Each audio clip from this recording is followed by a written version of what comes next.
3000.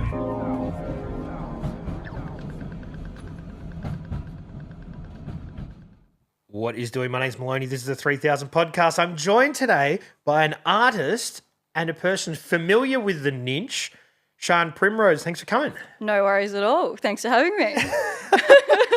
You're a little bit nervous? I guess I just have a big, exciting event coming up tomorrow, so I'm just like coming down from the preparation for that, but also coming up with excitement. So there's a lot of emotions. For sure. Yeah. And I could imagine that whenever anyone's putting a body of work out there, there's anticipation, but it's also relief because you're kind of letting go. I'm so relieved. Like, it's like, because I've put 8 months or so into this show, so like, yeah, I'm not ready to do my next thing. I'll definitely need a big break after this, but like, yeah, I'm like relieved and excited.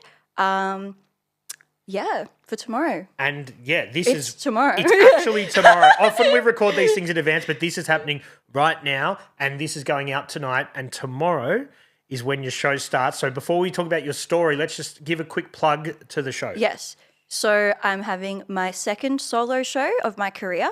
My first show was called Dog's Breakfast, and this is kind of like a follow-on from that. It's called She'll Be Right.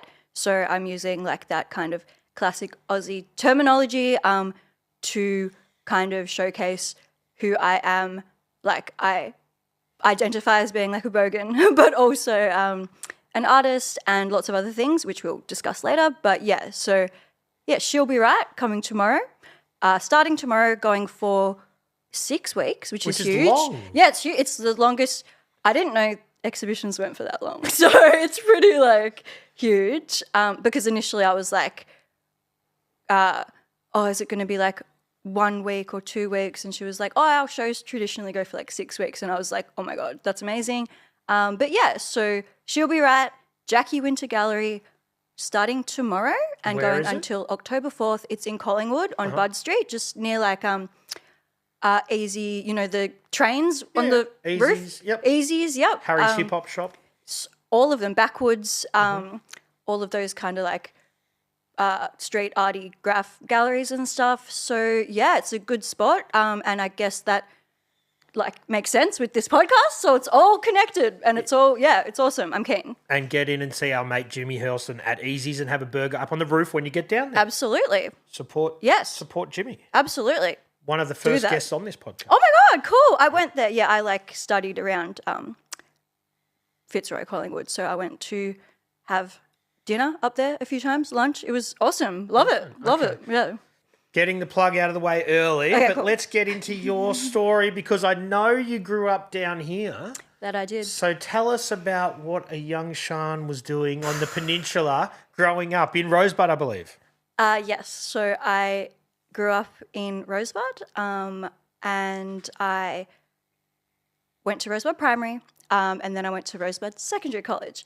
And I guess like I always felt a bit different than my peers. Obviously, I'm not like white, so like I'm half I'm Burmese Indian on my mum's side and I'm white on my dad's side. So like I always felt a bit different than everyone. I also like guess you'd call me queer, I guess is like the terminology like that I've come to identify with, where I don't fit into like the traditional boxes that society's given people. So yeah, I just didn't fit in essentially. And then because of that and just the teachers didn't understand me and lots of like people, I wasn't bullied per se, but I just didn't fit in. So I turned into an emo.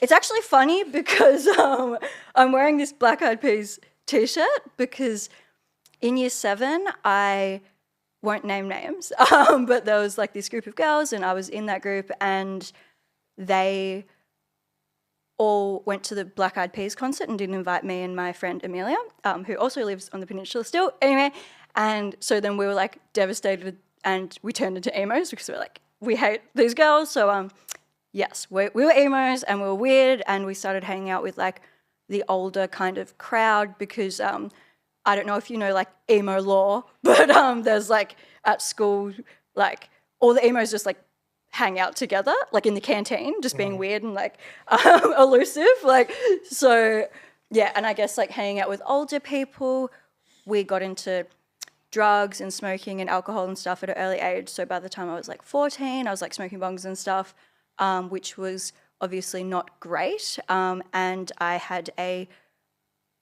coordinator. I'm not going to name names, although I desperately want to, but I guess like my success is like in spite, like not just in spite of like that person, but like I'm just like using my success as a way to like navigate those feelings towards people that like tried to knock me down throughout my life. But anyway, so Hang on. so yeah, It's a lot. That's a lot. I'm rambling. I told you. No, but I just want to find out whether that coordinator said art is not a viable... He said you're never going to succeed as an artist and you're away with the fairies. And he used to bully me for having piercings and like my hair was slightly coloured and stuff. And look, I'm like 29 now. That's like who I still am. Like, so it was not necessarily a like ripping into like me at the time. It's like ripping into like my identity and who I am and stuff. And he definitely like,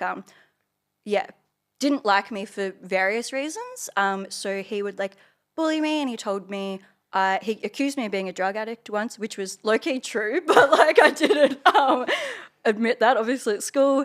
So yeah, it was, and I guess my point is like, if you are an authoritative figure, instead of like bullying me and suspending me, wouldn't you ask like, why is she drinking at a young age? Why is she smoking at a young age? You know, why is she hanging out with these strange older people, you know, rather than like punishing me for those things I was doing. So yeah, I guess he kind of fucked me up from a young age. But then also on the flip side, I had an incredible art teacher, Jenny Mann. She's still on the Ninch. She's amazing. Anyone that went to Rosebud would know her. And she gave me my first mural job and supported me and nurtured me, and she is the reason I'm an artist today. So I guess, yeah, high school was random and it was like 50-50 good and bad, yeah. But I guess in hindsight, you can see even though that guy was a dick, he helped motivate you. Yeah, in a way, like, yes, absolutely. Like I guess like my philosophy in life, and I guess the show like shows that as well, like it's like making the best out of good and bad in your life. Like, and yeah, if he didn't bully me, I wouldn't have developed that resilience at such a young age. But then also he made it really hard for me to believe in myself and, value my art and my worth and stuff like that. So yeah, it's hard to say. Yeah. You're a strong person. You've come out of it the other end better for it. But who's to say there's not other people that he's treated the same that aren't that strong that went the wrong way? Yes, and I don't want to say the things that he said to other people because, like, I actually can't, like, say those words. But, yeah, he called other people things that probably made their lives a lot harder. So, wow, yeah. Full on. Yeah, it is full on, yeah. And, like, I wrote to the new principal of Rosebud a few years back and I told them because she was a woman, and I told her my experience with him and all of this, and she read the letter and we had a meeting, and I guess that was like closure for me. Okay. Yeah. And they're no longer there, hopefully. Oh, he's long retired. Okay, yeah. good. Yeah. Come to my show. But yeah. Wow. Yeah, it's interesting. Like I'm pretty far out of school, but my son's starting school now, and it is so different. Like everybody, I couldn't imagine that anybody treating children or students in that way is happening anymore, and hopefully it's not. You know. Yeah, I think. Yeah, a lot has changed. Like I graduated in 2013, so it's been a while also. And yeah, school's significantly changed for the better for so many people. They like have a wellness centre now, and they practice mental health stuff. But yeah, no one talked about mental health or anything or drug use or like if I was educated about, and we'll go into like my drug use because it's a big significant turning point in my life as well after high school. But yeah, I guess like if I'd known that it was okay to have mental health issues or it was okay to be different or look different and act different, and you know, what the correct amount, not like correct amount of drugs to take would be, but like, you know, like drug safety and education, and instead of just being punished for Yeah, for it. sure. Yeah. I think we've just opened in Melbourne the first permanent pill testing site as well.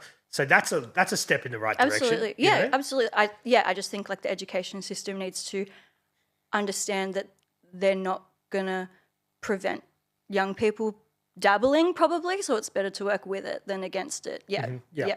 And the area, not only the school system, but the area down here for a young person growing up on the peninsula Bloody has hell. changed. Yeah. You know? Yeah. Even just when you came here, you're like, we used to go to bikie parties This here. is literally- And now there's yoga studios and like Pilates. And Absolutely. Yeah, absolutely. Like, I don't want to say like gentrification here, because this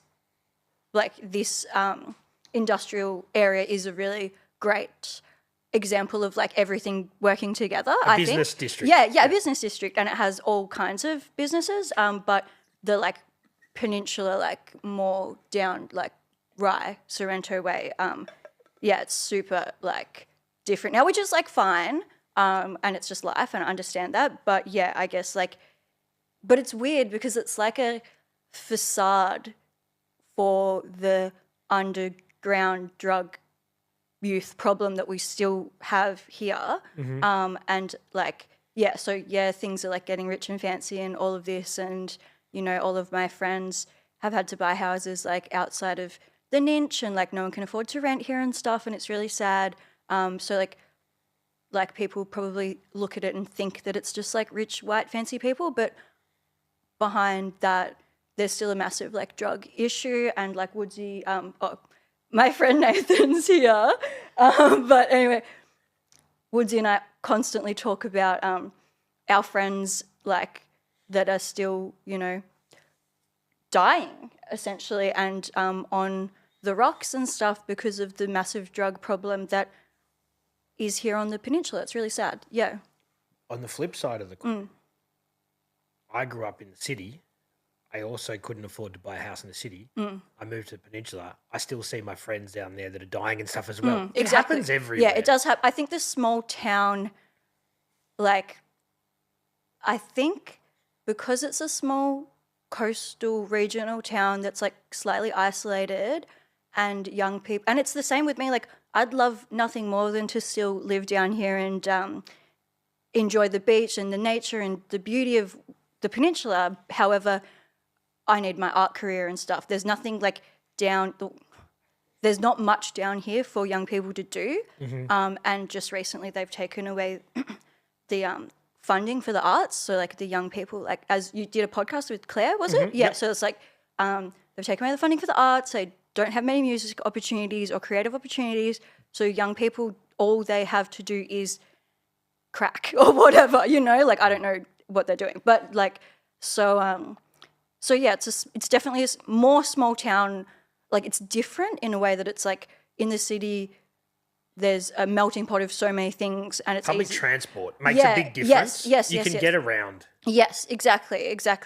100%. That's the thing. Like we used to have to get the 788 to Frankston, and then the train to the city for, and that took an hour and a half, you know, and you'd have to do that and come back, and it was just like hard, and we didn't have our license, and Mum had to pick us up from the bus stop, you know, all of that. So it's like easier to smoke bongs in a shed, I guess. Yeah.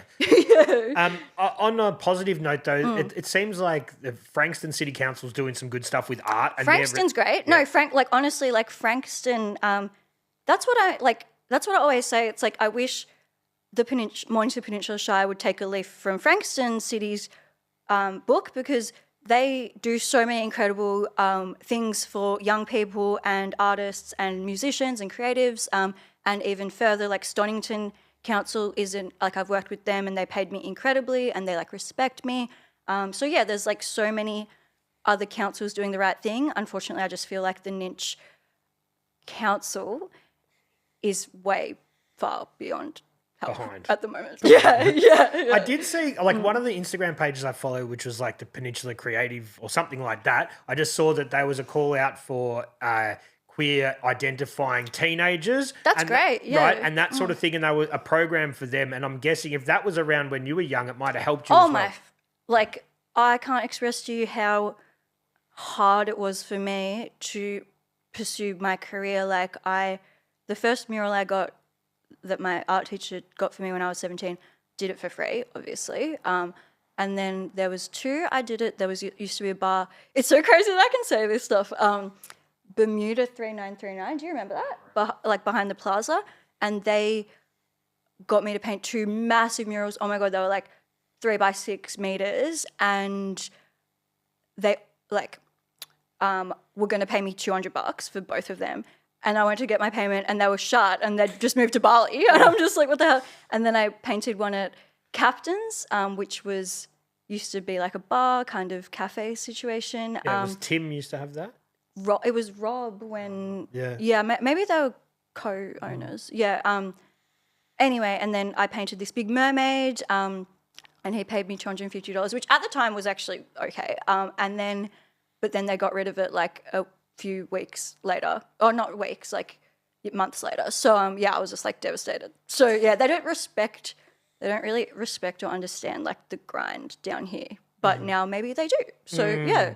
But in the queer aspect, that would have helped though, having those sort of community groups. 100%. But again, young people or just people in general, I guess, down here are scared to, like myself. So, I was always scared to identify as something other than straight in fear of being hate crimed, essentially. So, like, all the people that I know that have left the peninsula have come out, like, straight away and they're living their best life, like Frankston and beyond. But down here, yeah, it's still, like, scary for people to come out and be their true self, which sucks. Yeah. Yeah.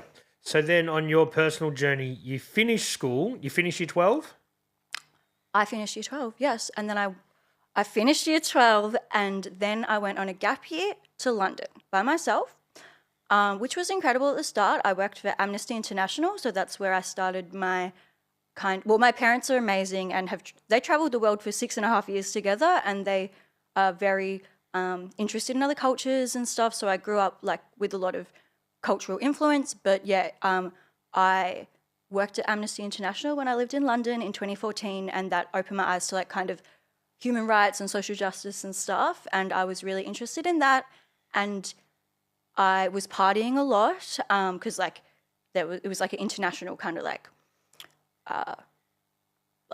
those annoying people that pass you on the street and like ask you to sign up for shit.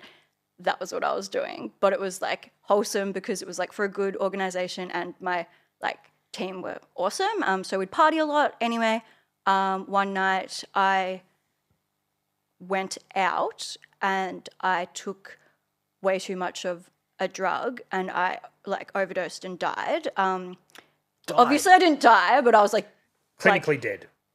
I would say so. I don't know because but I was like foaming, like on the dance floor, like foaming at the mouth, and they had to like take me in an ambulance, like rush me to the hospital. This is all what I was told by like the people I was with. And then I like had a psychotic episode and yeah, it was like really, really bad and trigger warning, suicide, but like I was having like suicidal thoughts and stuff. And that was the only time in my life that I've really like, been close to like being really, really, really, really bad. And you put that down to this overdose Oh, of the yeah, it substance. was 100%. I took 9 times the amount I was meant to take. So it was like, because it was like MD, but it was like in a, like, I don't want to like condone drugs here because I don't like at all. And I haven't done them since like this incident pretty much. But it was like in a little capsule and no, sorry. In Australia, traditionally it's in a little capsule so you know how much you're taking so you're not like overdosing or whatever. But in England, it was like in a little vial with like a screw top lid. So I just like, no one told me, again, drug education, kids, but I just did it all without realizing. And then all my mates are like, did you just do the whole thing? Oh my God, like that was like a whole gram. It was a gram actually in one go. And obviously like I'm really small. I get drunk off like 2 beers. So like that was like a big, big deal. Anyway, I had a really traumatic life-changing experience and I had to come back to Australia, and I moved back in with my parents, and it was like horrific. Like I was so paranoid, I couldn't leave the house. Like I literally would like peer out the window. Like when my parents left the house, I would like peer out the window, and as soon as they left the driveway, I'd like call them and freak out and get them to come back.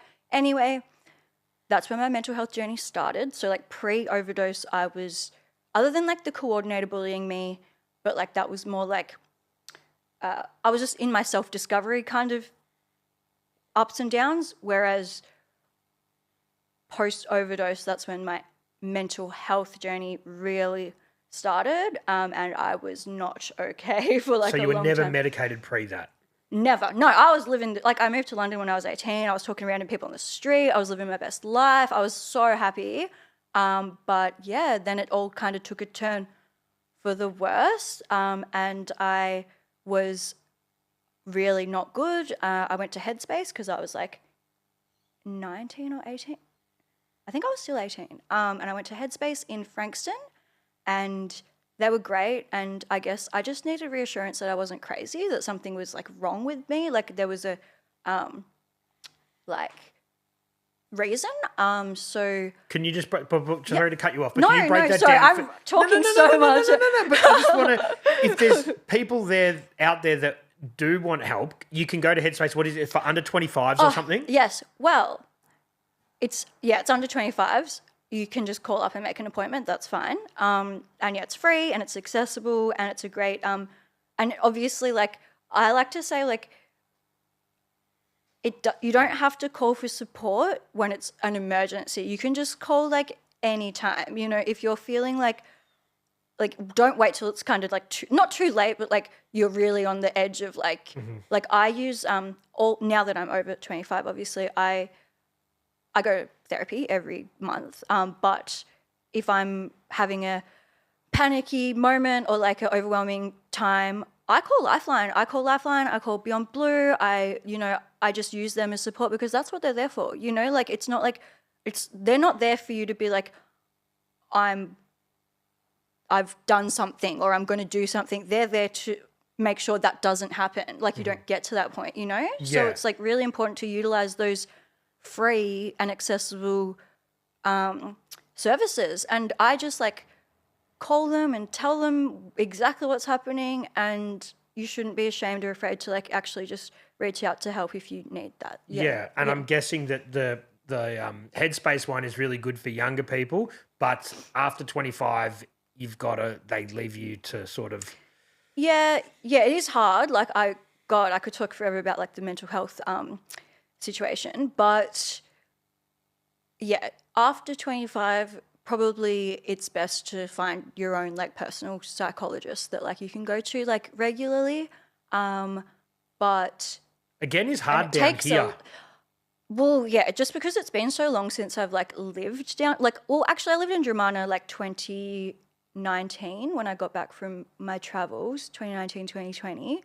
But I couldn't afford it then. I literally could not afford psychology for so long. Because it's what, about $150 a visit or $200? Mine's $225 and then I get $80 back, but like out of pocket, but it really depends and you just got to shop around and you'll find one. But yeah, it's a journey and it's expensive, but it is absolutely necessary and crucial for me to prioritize that because like the reason I've got through all this show preparation calmly and smoothly is because I've been prioritizing my mental health and my psychology. Yeah. Yeah. And as a society, we've come a long way from how much we talk about that stuff and people are allowed to say, yeah, look, I'm feeling shit and I need to have a moment and that sort of thing, which we're moving in the right direction. Absolutely. Like I've learned so much from, like just prioritizing my mental health. Like I know now, like when I need to have a rest, like rest day, or like I need to walk the dog. You know, I used to just like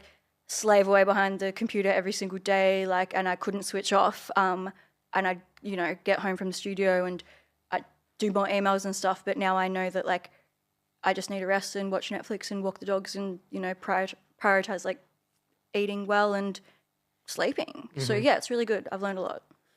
So back on your journey. The journey. So you come back, you go to Headspace. It's been really helpful for you.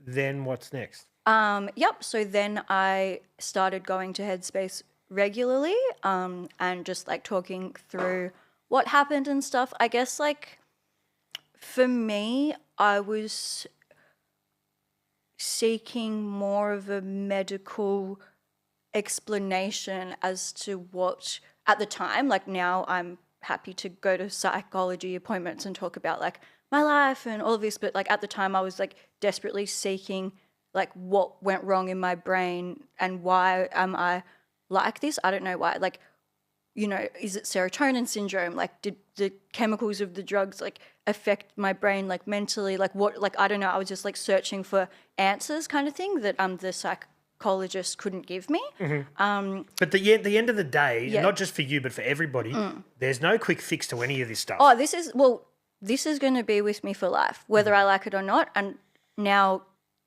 11 years on the journey, I know that it's just like, it's a part of me and I just have to like manage it and like live with it in a healthy way. And like, it gets easier though. Oh my God, it gets so much easier. Like, this time, well, the journey. So basically, so where was I? Where were we? Head space, feeling better, but you wanted the quick fix, but that wasn't going to come. Yes, yep. So then I think I just went into like absolute survival mode, and I kind of like probably instead of really processing my trauma and the experience that I went through, I went straight into uni, and I went to Australian Catholic University, which is like kind of random, but they had like a really good, incredible art course. Like it was on Brunswick Street there? On Brunswick Street, yep. It was more like on Gertrude Street. It was like, because the art campus was like separate to like the medicine and the education. But I had I had an incredible time at uni. Best 3 years, learnt so much, made so many friends, had like my lecturers are like artists, all really big artists themselves and have work in like the NGV and stuff. So they're like really cool. Didn't matter that you weren't Christian? Well, I was baptized. So my grandparents on my mum's side were Catholic. So right. That's good. They're like, that's good enough. Well, yeah. My cousin went there too, at the same time as you, but I think he was baptized. But yeah, it's just like no one was. Like the weird art we were making was not like they didn't know. Like it was So anyway, I went to uni, but I wasn't mentally okay. I was just focusing on my life and my career and like pushing down the like memories, and like I'd have flashbacks and stuff. Like it wasn't good. Like I was like very PTSD ill from that experience. And you were totally sober at this stage, or are you still dabbling a bit? Well, I was drinking. Right. And that's when I realized like, and so it was like, I just thought like I could separate the drugs from the alcohol and be like, oh, it's fine if I like drink and smoke, and like, but if I don't do any drugs, then I'll be okay. But really in reality, like the drinking's like making it bad as well, but I just didn't realize that. And you're a bit of a lightweight, you admitted, with absolutely. The drinks, so that's not going to help either. And uni was just one big piss up. Like it was like, and you're in a pretty good part of town. It was the Workers' Club, $2 pots. I was like, we'd sneak off at like break to have $2 pots. So it was like, so anyway, I was drinking a lot.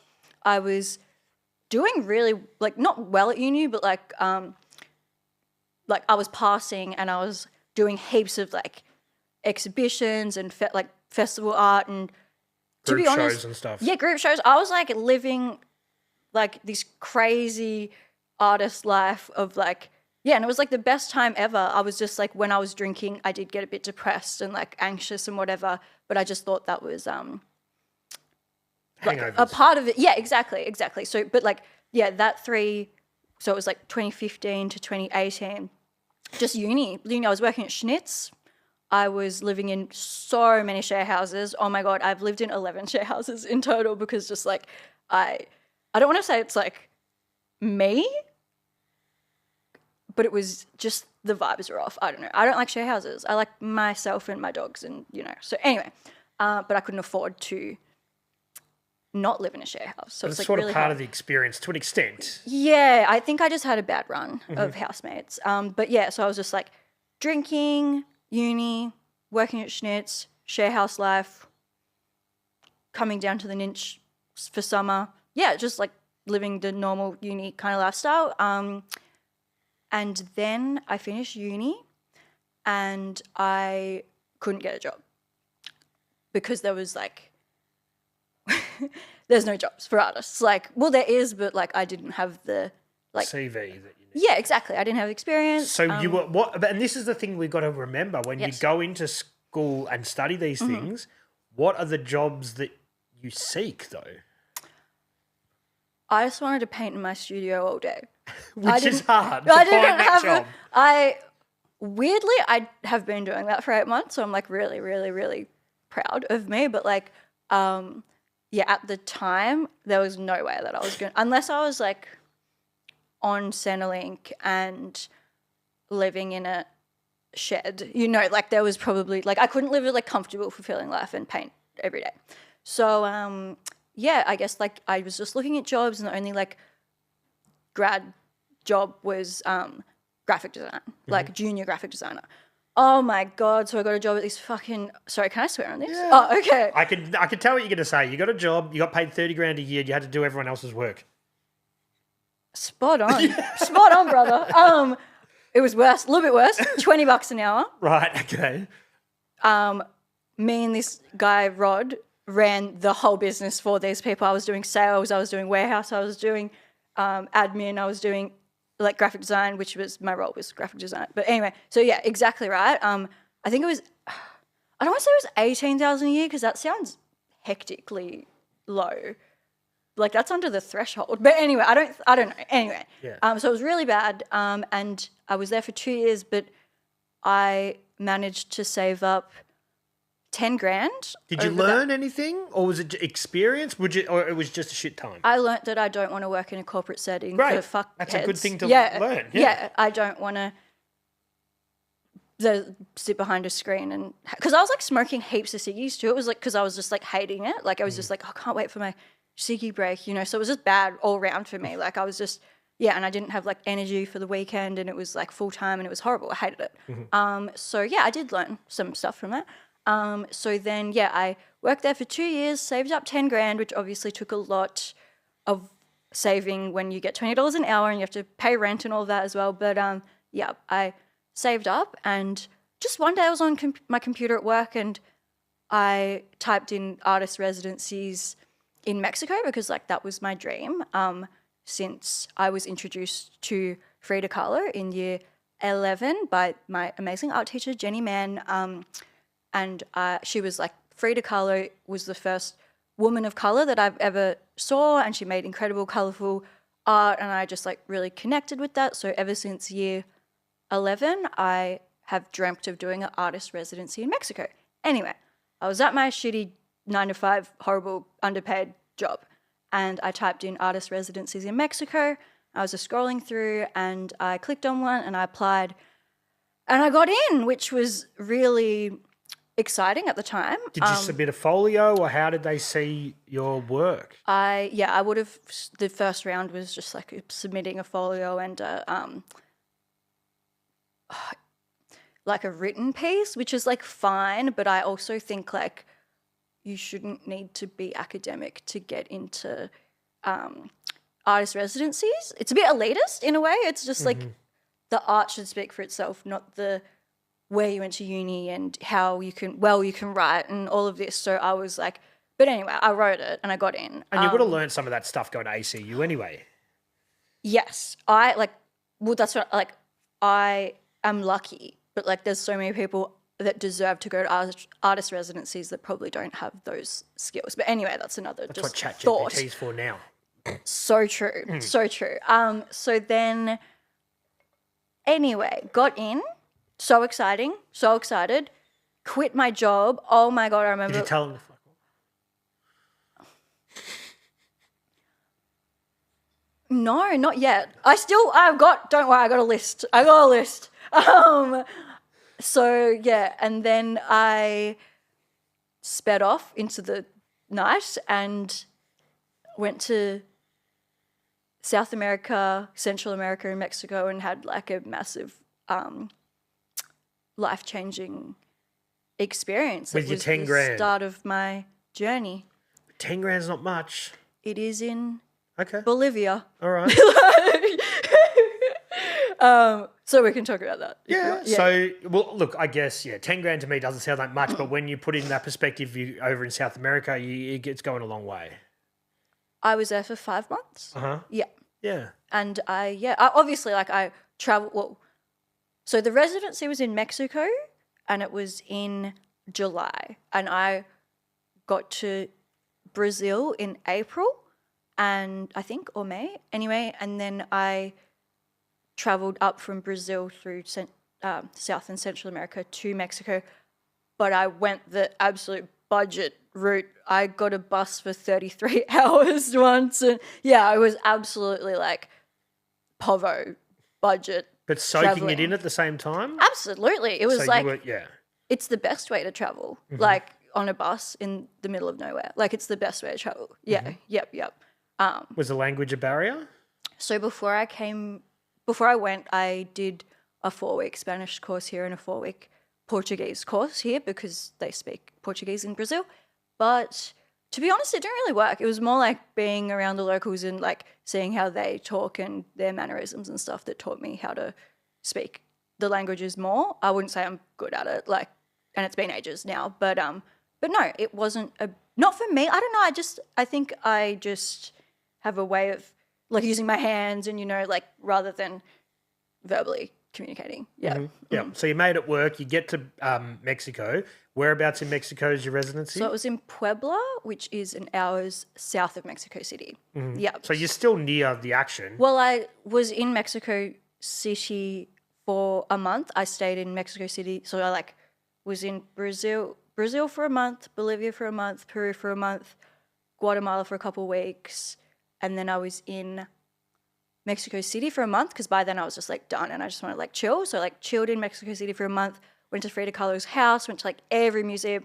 Mexico City is the city with the most museums in the world. So like there was a lot to see and do. And it was like really inspiring for me because I was like just about to go on this residency and like really immerse myself in like the art and the culture and stuff. So yeah, did a lot of museums and art galleries and all of this in Mexico City. Went to Frida Kahlo's house, obviously.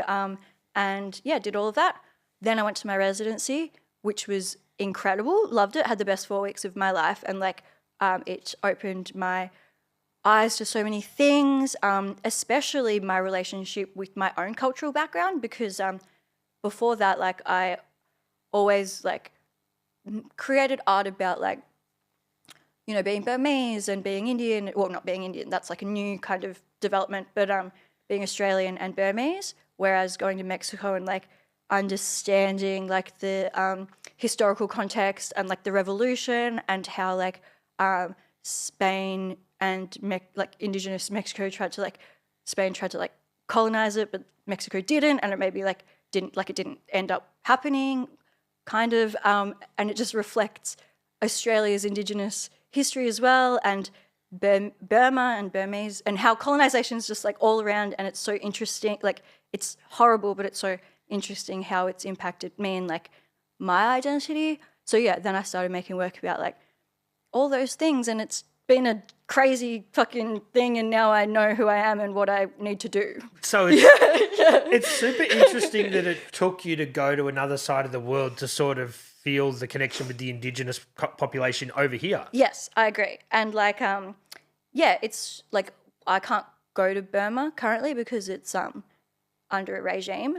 But yeah, I think it's just because the colors of Mexico, and it just resonates so much with who I am, like in my art, and like the Frida Kahlo thing of, I was drawn to that from such a young age, and I just love traveling. I've always loved traveling. I've been to a lot of places, but Mexico just felt like, yeah, special in a way, and I like, yeah, just really, it was the right place at the right time, and I was just at the right like stage of my career, and I had like time, and I wasn't thinking about rent, and I wasn't thinking about work, and I was solely thinking about art and like these big questions like who where did I come from? Who am I? What's the history of the world? You know, existence, blah, blah, blah. And just like all of those things put together made me realize, like, it was like an epiphany. It was crazy. Yeah, it was awesome. Yeah. And so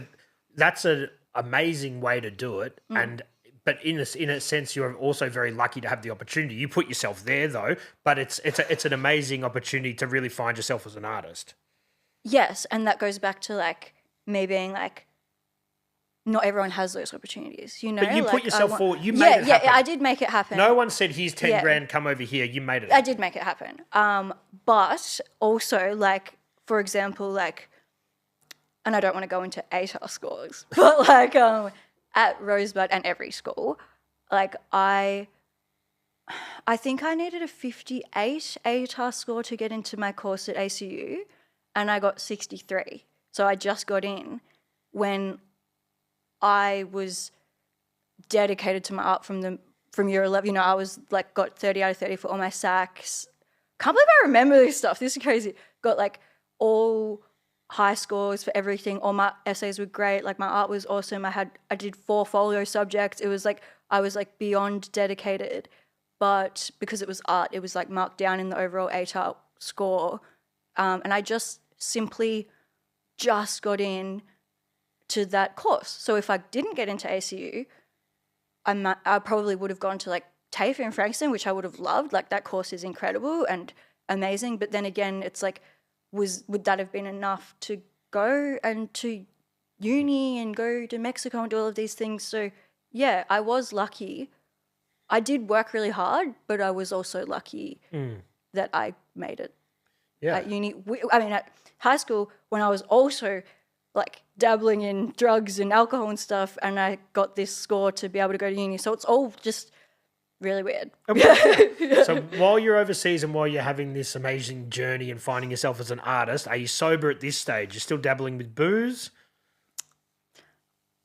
Yeah, I drank, but I didn't enjoy the hangover. Like that, obviously, like hangovers suck, but it was just like anxiety and just like really bad. So yeah, I probably preferred to the sober days, and I still do. Like I drink occasionally now, but I'm definitely like majority sober. Like I'll have like, if it's a special occasion or like I'll go to the pub and I'll have like one beer and I'll go home, but I don't binge drink at all anymore. No way. Oh my God, I couldn't. Yeah. But on this stage of your journey? Like when in Mexico, you know, like I was sipping pina coladas and I was drinking and stuff, but I was like, there was one night I did go crazy. Like not like my friend Molly met me in Mexico and then we had 2 weeks together and we did go a bit crazy. But up until then, no, I was pretty chill. Yeah. So then when you come back from your life-changing experience, you touch down in Melbourne, what do you do? Touched back on the Ninch, actually. I'm back with my parents in Rosebud, and I'm, really just like revved up and ready to go and do my art career and start my career because I knew exactly what I needed to do. So actually, I'm just trying to think of the timeline because I think I was back on the Ninch. Okay, I came back on the Ninch, to the Ninch. And then I did the NICE program. Do you know it? Yeah. Yep. A new enterprise initiative scheme. Yes. And so many people that don't know about it. Oh, no, but so many people that have been on this show, right? Have done it from all different... Bias B, the famous Aussie rapper, recorded his first album on the NICE scheme. Love. So many different artists have done the NICE scheme to a degree, Yes. so it's awesome. It's amazing, and it still exists. And not many people know about it in my like world. Like I actually don't know how I got onto it. I think maybe I was on Centrelink. Like I came back with nothing, obviously, from traveling, and then I went on Centrelink and I found out about it that way, perhaps. But anyway. I did the NICE scheme. It was at the room up at the Rosebud pub. It was like above the Rosebud pub. Oh, yeah. And so it's, if for those who don't know, it's like a Centrelink government-funded program where instead of doing your job reporting or whatever you have to do for Centrelink, you like compose a plan for your business, and then like eventually when your small business like takes off and makes money, then you phase out of the scheme because you're like making money and surviving or whatever. So this is where my iconic era on the peninsula begins. So like, yeah, so I came back in 2019, did the NEASE program, co-founded Flow Creative Events with my business partner, Maddie, or Velvet Bloom. She's like from the peninsula as well. She's a musician. So like we co-founded this not-for-profit organisation called Flow Creative Events, and it was on the peninsula, and it was showcasing all the incredible creatives of the peninsula that don't usually get a platform. So like musicians, artists, there was everything, like jewelers, clothes, film, photography, everything, like everything you can imagine. And we would put on events. So we had a magazine. We did it all. It was crazy. And this is like this is self-funded as well, because like, well, we're on the NEASE program, but you only get like $500 a fortnight or something. So it was like self-funded. It was hard. But we put on 4 events, one at God's Kitchen, one at the Old Apple Shed, one at Baja, thank you, and one at Moona Arts Collective. And that's where Woodsy met Red. Anyway, big things happened. Anyway, so it was like a crazy time, and we did a lot for the Ninch at that time, and we released a magazine. We had 4 magazines, and it had showcase all artists and stuff. And then, unfortunately, COVID happened, so like all of that kind of fizzled out. But it was like an incredible era, and I'm like so proud of like what Maddie and I achieved. And we met so many incredible people, and we're still all friends, and it's like amazing. And we really like, it was what the Ninch needed, but unfortunately, as I've said, like the Ninch isn't ready for that. Like the arts, like they've just cut the funding. Imagine if they like funded that, it could have been like amazing. But anyway. But community did form out of it. Community did form out of it. Yeah. And it was like, I'm so proud of us for doing that. Like it's like, it was amazing. And like, it just sucks because like, obviously if I had the money or the funding or whatever, that could have been incredible, you know, like, but at the end of the day, unfortunately, I had to remove myself from that in order to like fulfill like my own career and stuff and move back up to the city. But what a good time, and like it, and yeah. Honestly, the magazines are still around. I'll give you some, like they're like really, it's beautiful. Like the documentation is there and it's really nice. But yeah, and then I moved to St Kilda, and got my first art studio at Honeybones Gallery in, well, so weird. It's like on the same street. It's next door to the gallery I'm having my exhibition at tomorrow. So it's like literally next door. So my first studio was in Collingwood at this Honeybones Gallery next to the Jackie Winter Gallery. And it was like a co-working kind of space rather than like individual. This is Jessie's spot? Yes, sorry. Yeah, owned by Jess Rye and Britt Devlin. Amazing people, aka my best friends now, but I didn't know them at the time. So like I just rock up with my dogs one day and they're there and they have their dogs and we just become best friends instantly. Like it was amazing. So they ran it from Collingwood and it was like a co-working space rather than like separate studios at the time. And the gallery was downstairs and the space was upstairs. And I was there for a year, and then we moved to the big warehouse in Brunswick. And yeah, I saw them build that from the ground up. Like it was just like an empty warehouse, and the dirt was like up to here because it had been sitting there for 10 years vacant. And they just transformed it into this vibrant, atmospheric gallery that is iconic now. So it's like really cool to have been there through that whole journey. And I had a studio there for a year as well. So I was with them for 2 years. And then, and I'm doing like okay through this time. Like I was doing really well with my art. Like I was getting a lot of projects and stuff. Like the work was there, but because of the like constant undervaluing myself, because I was never really, well, it's not anyone's fault, but it's just like we aren't taught as artists how to price our work or how to value ourselves. And then I guess like since that high school coordinator and then like getting ghosted for money for murals for so long, like it kept happening like consistently. And then I just like didn't value my art and my worth. So I'd be doing really cool projects with like big brands and companies and stuff, but I just wasn't valuing my work because I just didn't know how to do that because I didn't value like, yeah, it was crazy. It was so sad. It was so sad because I could have like asked for like so much more, but then when I asked for more, I got ghosted. So it's like really hard to find the balance. Yeah, exactly. So that I was stuck in this balance, like this really excruciatingly hard thing, and I was like trying to pay my rent and studio rent, and it was just like a really like, although I was like loving my life, had like my new best friends at Honeybones, had a solo show, like my first like the Dog's Breakfast one at Honeybones, and like I made so many connections and had this incredible artist community. I was really low because like I couldn't value myself.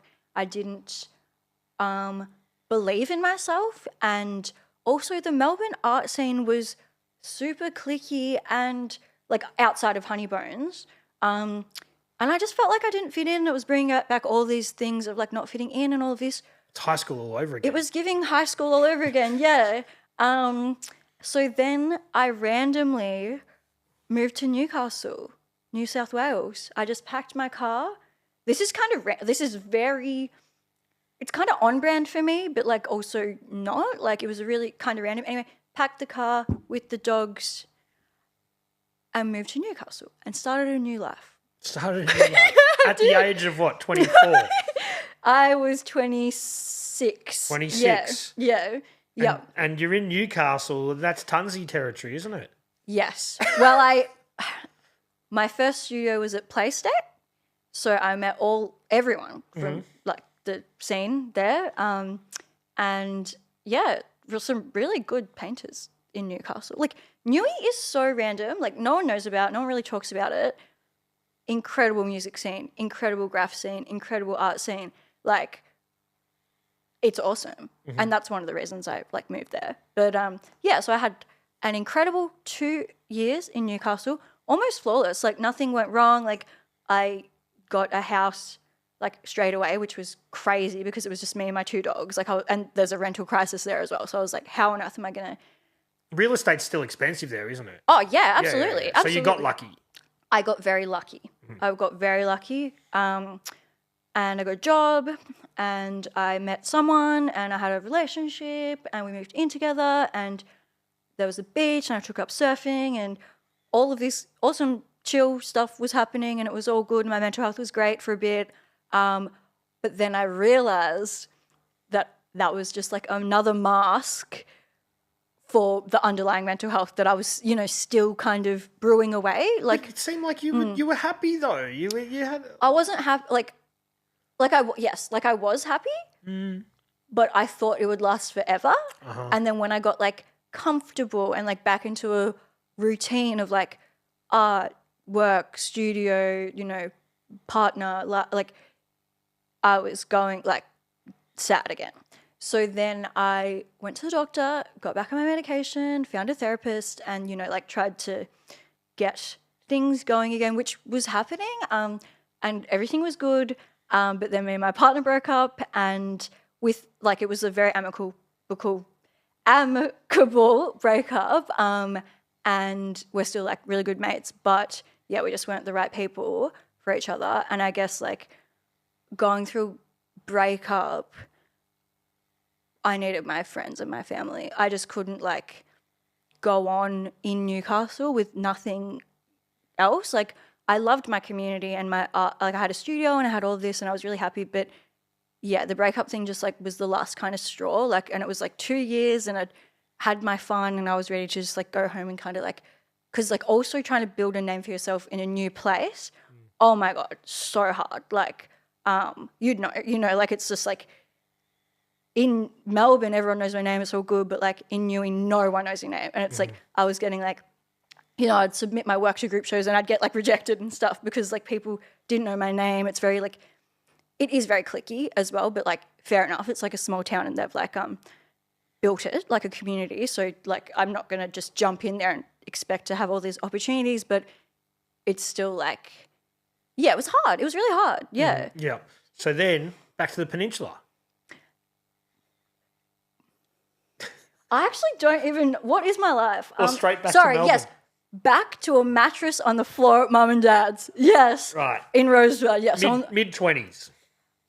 28 now. Right. So it's getting not mattress on the floor territory anymore. It's getting serious. So obviously I was upset about the breakup and stuff, but I was happy to be home and, you know, surrounded by my friends and family and all this. So then back in Rosebud, literally no idea what I wanted to do or where it was literally like I've just finished high school or something. Like I was back to actual square one. I didn't know what I wanted. Like obviously I know I want to do art, but other than that I had no clue. I had no idea where I wanted to live. Like, do I stay on the Ninch? I wanted to move to like Geelong or like Phillip Island, like just like random places. Geelong's kind of a little bit like Newcastle though, kind of. Geelong is the Newcastle of Victoria. Yeah. Yes. And my partner now is from Geelong, which is like crazy. But yeah, I sussed it out. I went to Geelong. I painted a mural out in Geelong and just like sussed the vibes. It was okay. Phillip Island, went there, sussed it out, went for a surf, all of this. Again, like beautiful, stunning, but not what I need. And then like tried the Ninch, obviously. I don't know, I probably could live here, but like the art career. And then I just like subletted a room in North Fitzroy for like 2 months to just like suss the vibes. And I was just like, obviously this is where I belong. Like obviously, like I don't know why I was kidding myself. Like it's because I love the beach and I can't really like, I feel calm with the ocean. It's really good for my mental health. So it's like, I really did want to be close to the ocean. Like the ocean is like such a extension of like who I am, like growing up in Rosebud or whatever. But yeah, I just had to make a sacrifice and be like, do I want my art and like community and like people who like think and like-minded people, or do I want the beach? And like obviously probably the community is like going to be better for me at this stage of my life. Yeah, and that's right. The beach will always be there when it's time to retire. Yeah, exactly. So yeah, and then I moved to Fitzroy North and now I live there. I have one housemate. He's so cool. He's like a furniture maker. He helped me with one of the pieces for my show, which is a table. It's really sick. But yeah, so now I live there and have my 2 dogs now, and it's so Melbourne, but it's like, yeah, I guess like leaving Melbourne, just like leaving the Ninch, makes me realise how much I love Melbourne and I love the Ninch. So it's like you have to leave something to realise how much you love and miss it. Yeah. So when you get back, is that when this new show starts? You start to work on that? Yes. Well, so yeah, I'm back in Fitzroy North, well, Melbourne. I'm still working one day because I work in social media marketing for my business in Newcastle. So I'm still doing that 1 day a week. Obviously, that's not like enough to pay rent. So I was on Centrelink. So I got on Centrelink, job seeking, all good. And then my friend died, which was like really heavy. He was in my like friendship group in school and stuff, and after school even, and it was like, it wasn't really shocking, unfortunately. Drugs, what would you know? But yeah, it was kind of, I don't want to like go fully into it because it's like, I don't know, not really the time or place to talk about it, but yeah, he was like a gay man and turned to drugs growing up on the peninsula because he didn't fit in, and it's just like the classic kind of spiral story, unfortunately. And yeah, we could all be there for him until we couldn't anymore. And yeah, when I was in Newcastle, I guess I missed like the downfall period. So it was weird for me. It was like, because I was away, I missed, like I knew it was happening, but I kind of like could not think about it. But yeah, then unfortunately in November he passed away, which was really sad. So yeah, that rocked me for a bit, but I obviously am lucky that I have my art as a way of like a therapy method. So then I used my art to like process that. And then I was going through all of that, And then I was thinking about having a solo show. I'm like, what's next for me? Like, I kind of want to have a solo show. And I put on my Instagram story, does anyone know of any ethical galleries that I could potentially have a solo show at? Because can I ask? yes, What makes the gallery ethical? Great question. Because a lot of galleries charge through the roof prices to rent them for a week or 2 weeks, and on top of that charge like a 20 to 40% commission on each piece. So when you pay $2,000 to have a show for a couple of weeks and they take 30% commission, you're really left with nothing, you know? So I don't know. I'm not here to like, I'm just here as an artist, not like a gallery owner or whatever. But like, I reckon like just drop the higher fee and do the commission, or, you know, something. But I understand they like probably need a deposit in case anything goes wrong or something. So it's just like, yeah, I just think it's too much what they ask for. But that's just me as a poor artist, like wanting to pay my rent, I guess. But yeah, so I just like, weirdly, like I didn't even specify what needed to be ethical about it. Because I didn't know. Yeah. I was wondering whether they had sourced the fabrics at the right place. I'm Yeah, like, nah. not I that meant ethical. more like affordable. Like Okay. it's hard because it's like, it's affordability, but it's also like the way they respect and treat the artist. But I'm not going to be like, does anyone know a gallery where they respect and treat the artists with basic human decency? You know, it's just like ethical is just like a word that like I use. But randomly, like the people got it and they understood, maybe because in the industry, like people just get it. So then someone replied to my story and it was a gallery manager, and I was like, I don't know, it's because of the imposter syndrome and the like not good enough mentality and like the not worth, like the self-worth and the valuing my art and stuff. Like a literal gallery manager of an awesome gallery reached out to me and said, what about us? And I just ghosted them because I was like, I'm not good enough for that gallery. Like, yeah, I know. It's crazy. I know. So I was like, oh, I'm not, like, I just ghosted them, didn't reply because I was like, oh, I'm like not good enough for that gallery. Like they wouldn't want me. Like I'm not good enough. I'm not like, my name's not big enough, all of this. Which is so now I know is untrue, but I don't know. I was just, anyway. Have you made amends with that and said, I'm sorry, like... Well, this is where the exhibition is. Okay. So this is the story. Oh, yeah. sorry. Yeah, no. You ruined the story. No. This is the build-up. Okay, Yeah. okay. So then I ghosted, and then a few weeks later I received an email through my like contact, which never happens. Like if you have a website, like no one be contacting you through the contact bit. It's just like a random, like they probably do, but like for me and my art, like they don't. They just like DM me on Instagram or like call me. Like I'm not like a email kind of form person. So anyway, I got a random form through my contact page, and it was like from the gallery manager again, like, hey, like how's your search going for a gallery? Just like, we'd love to have you at ours, blah, blah, blah, blah, blah. Here are the prices. And they were like so good. And I was just like, oh, what? And yeah, it was Sheena from Jackie Winter Gallery, which is like crazy because like, yeah, it's like massive. And anyway, so then that's how it started. And then now it's tomorrow. And that was like 8 months ago or something. So. And it's going to be for 6 weeks. It's going to be for 6 weeks. Mm-hmm. Which is a long time. It's a long time. It's awesome. Like they're going to like I don't have to be there every day. Like they're going to like do that, and you know, and I'm going to like do artist talks and stuff because like, as you're probably like realizing, I talk a lot, and there's making my job easy. I'm just chilling. I don't even have to push the button. And there's a lot to talk about every piece. So instead of like doing the description of every piece, I'm going to do artist talks, and then the audience can ask me a question about the piece, and then I can respond. Well, how many pieces are we talking? I think there's 35.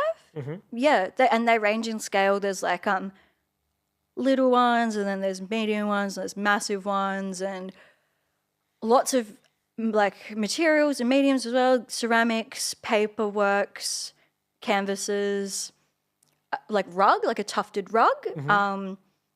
A big installation that my friend Ebba and I've been working on for ages. She's hand sewing everything. It's crazy. And the rug is by AFLW star Darcy Vecchio from Carlton.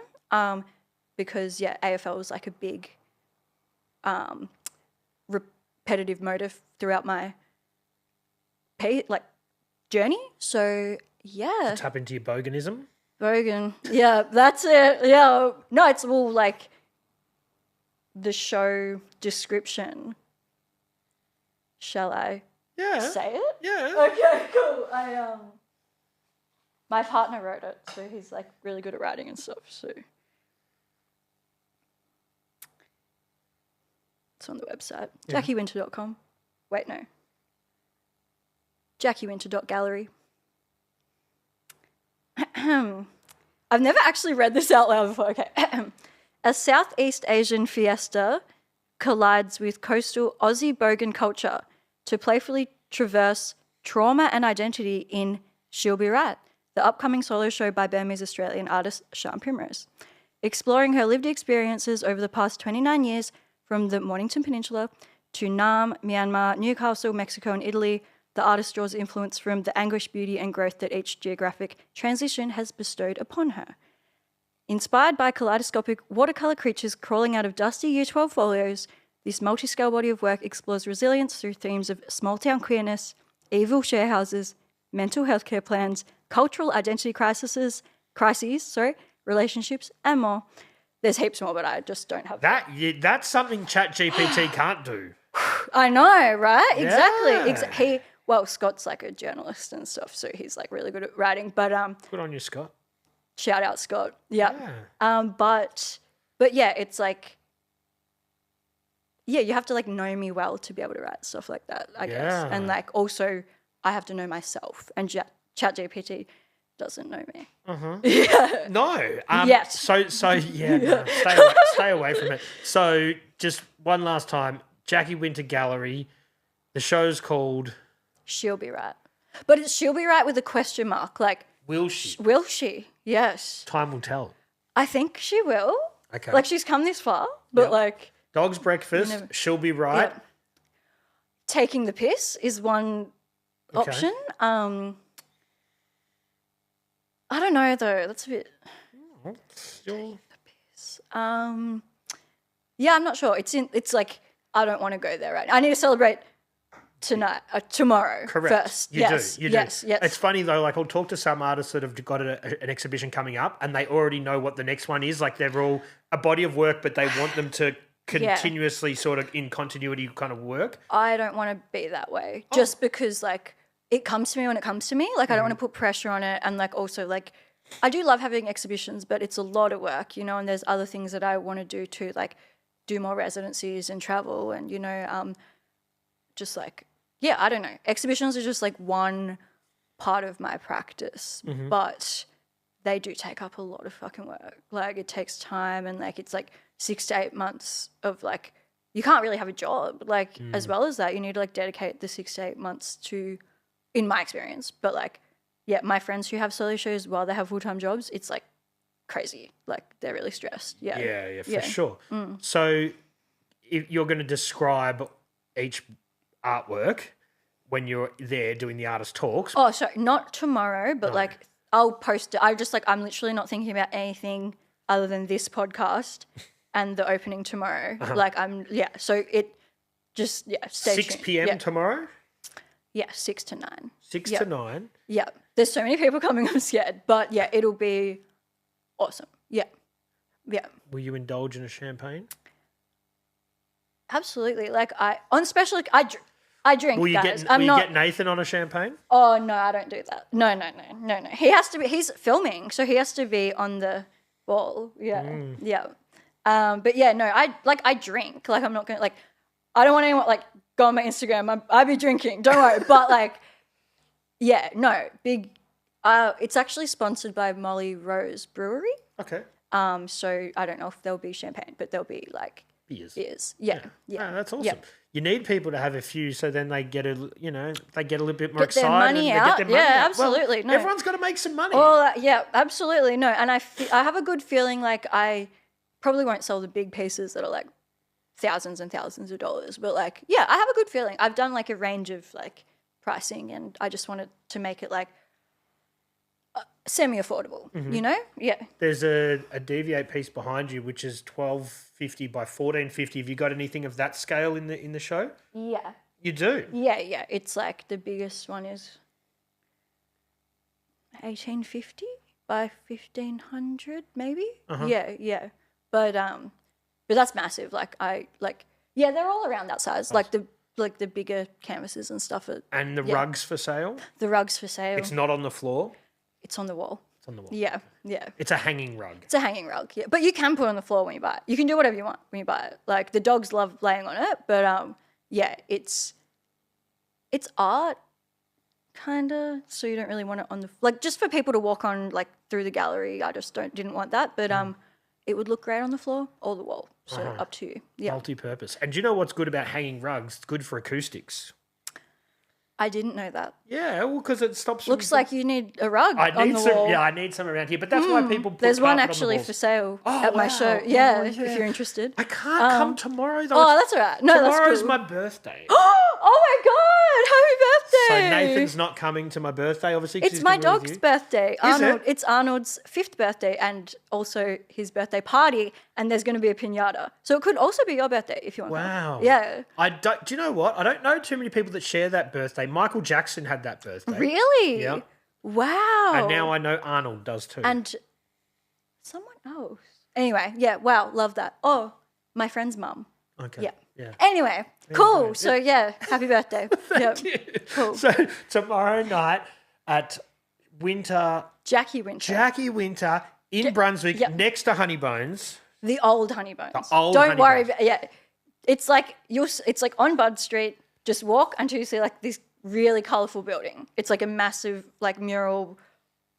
You'll see it. Okay. Yeah, don't stress. And And the massive crowd and all the people flashing Nathan their pissed wallets out the and front. yeah, all that sort of stuff. Yeah. Exactly. No, I know you said you can't really focus on anything but that and this right now, but can you tell us if people want to work with you, if they want a commission piece, if they want a mural, if they want to acquire your services to help them do a talk at somewhere, how do they reach out to you? I reckon email. Ooh, email primarily. now. DMs, you might ghost them. DM's closed. Well, I've got a backlog. I'm not good at replying to DMs these days. Like, yeah, I reckon Shan Primrose Art at gmail.com. Mm-hmm. Yeah.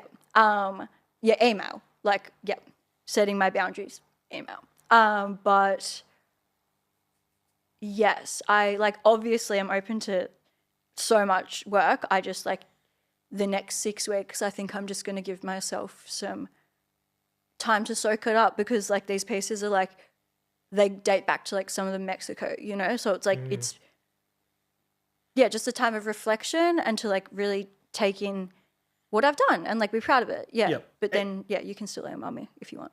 So yeah.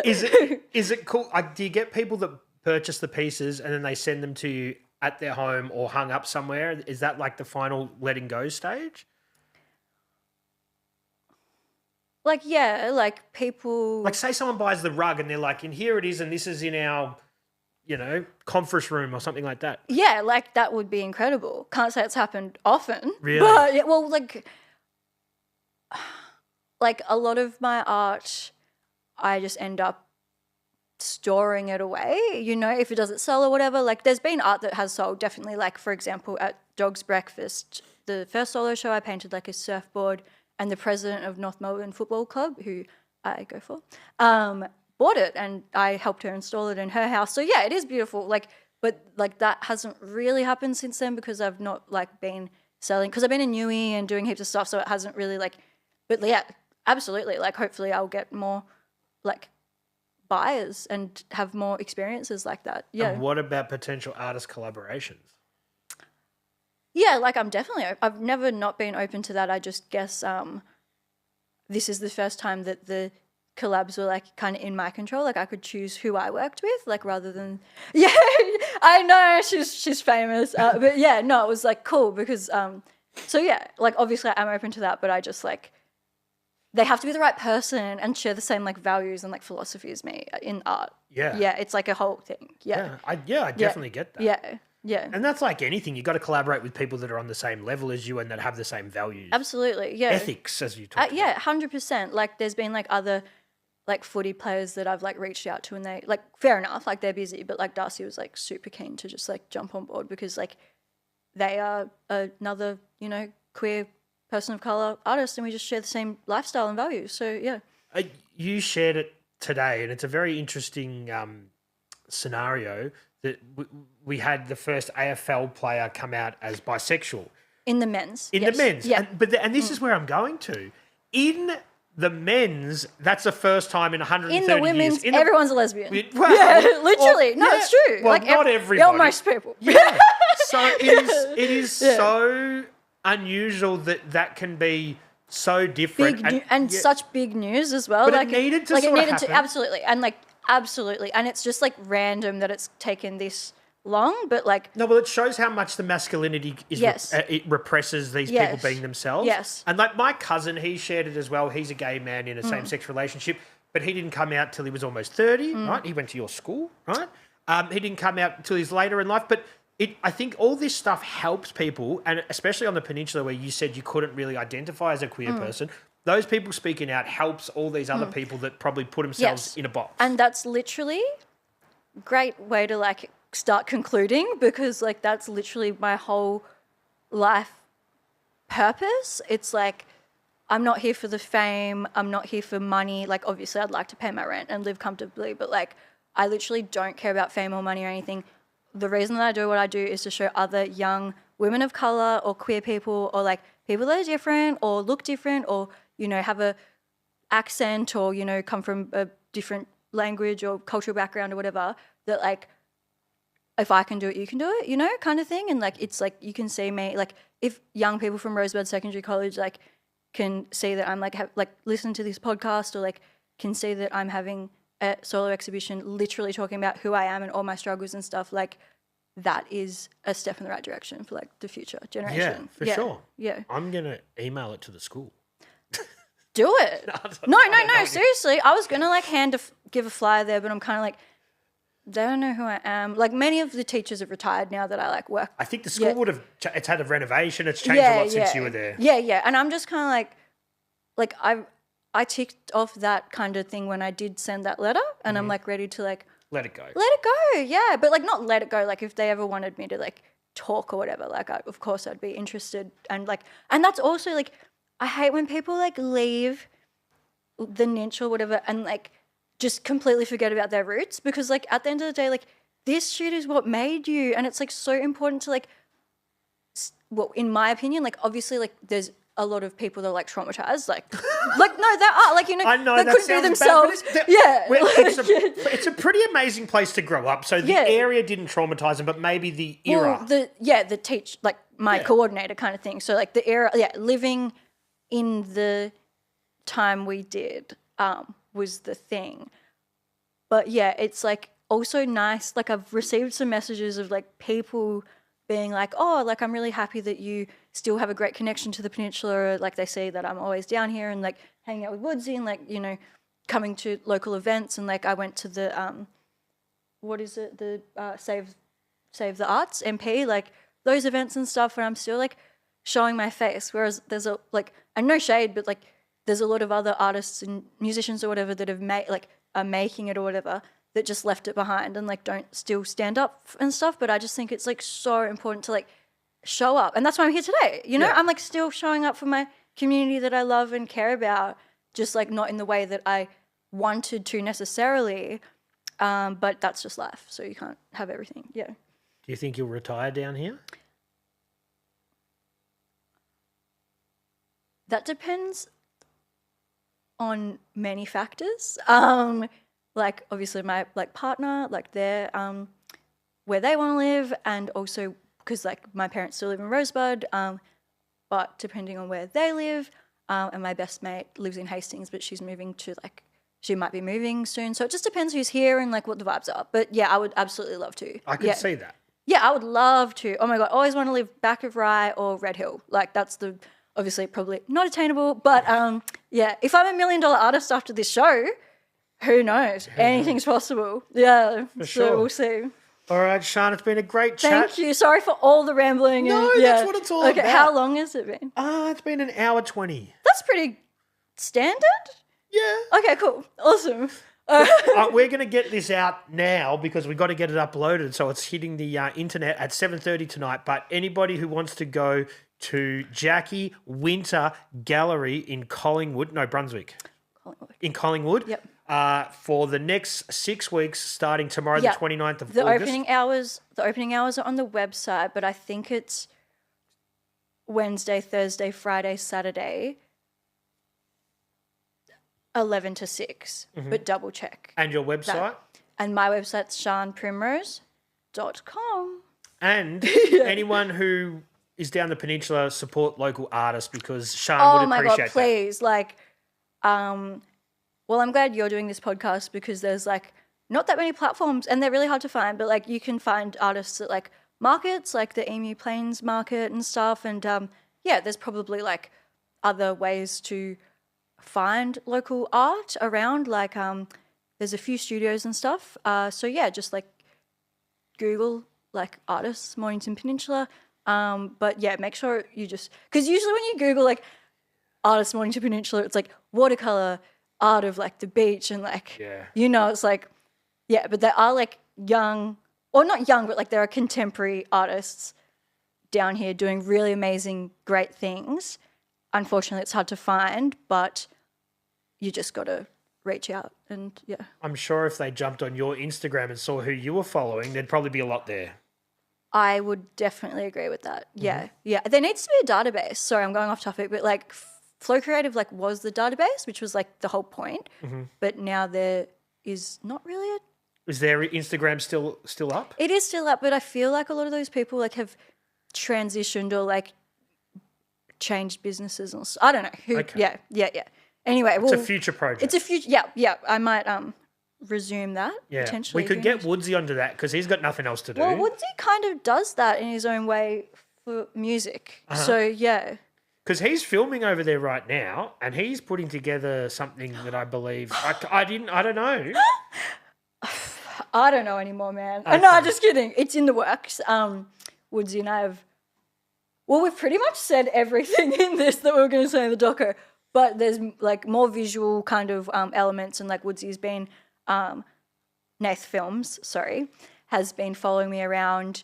He even came out to bloody Alexandria in the bush to film me paint a mural. So, there's a short film / documentary potentially coming in the next 10 years. Like and 1 or 2 years. It could be on a streaming service or whatever because he now gets his movies on SBF. I know he's famous, right? Award ceremonies and all the rest of it. I know. I can't keep up. But yeah, maybe coming to a cinema near you. All right. Potentially. Stay tuned. Stay tuned. Shan, thanks for coming in. Thank you, Maloney. We're going to wrap it up and we're going to take some photos and we're going to draw some pictures or we're going to do something. Sure. Let's Cheers. do it all. Thank you. Okay. Thanks. Bye. Bye.